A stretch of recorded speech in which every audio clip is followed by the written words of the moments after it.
Hi everybody, I'm Nina Boski and this is Business Inspired. Over the next several weeks, we're going to be talking about a subject called boundaries and how to set them.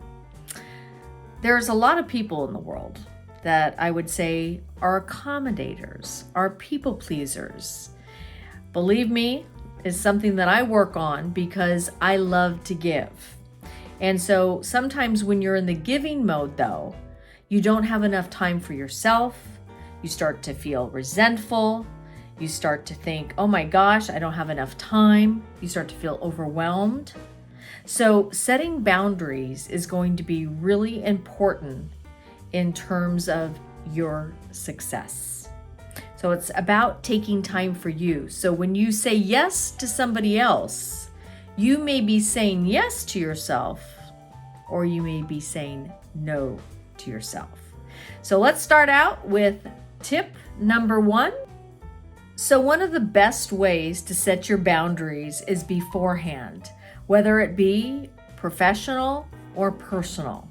So for example, if you're onboarding a new client, do you just start with the client and say, oh, give me all the specifics, give me the job requirements, and I'm going to jump in and do it? Or are you going to onboard your client to set the boundaries of not only how you're going to work, but how they're going to communicate with you? Because here's the thing, a lot of people do. They give their client their cell phone number. You call a client after hours, and guess what? They think that they can always call you after hours. Or they say to you, you know what, I have a change, and it's already 5:30 or 6 o'clock in the afternoon, and the next day, they want it by 9 a.m.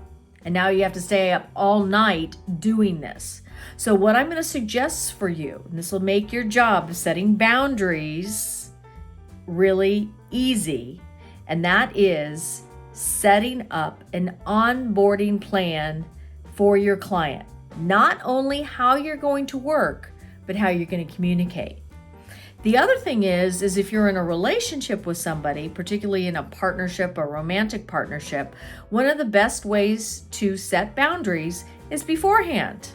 So the same thing, if your honey, let's say you're dating somebody and they don't call, and they don't call, and then all of a sudden you get upset.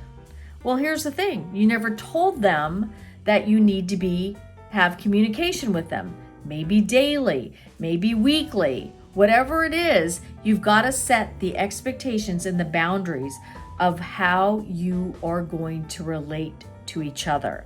So number 1 tip, before you get into the difficulty of feeling resentful because your boundary has been crossed, let's communicate that boundary, whether it's to a client or in your own personal life. And that's your business tip for this week. I'm Nina Boski for Business Inspired and Life Bites.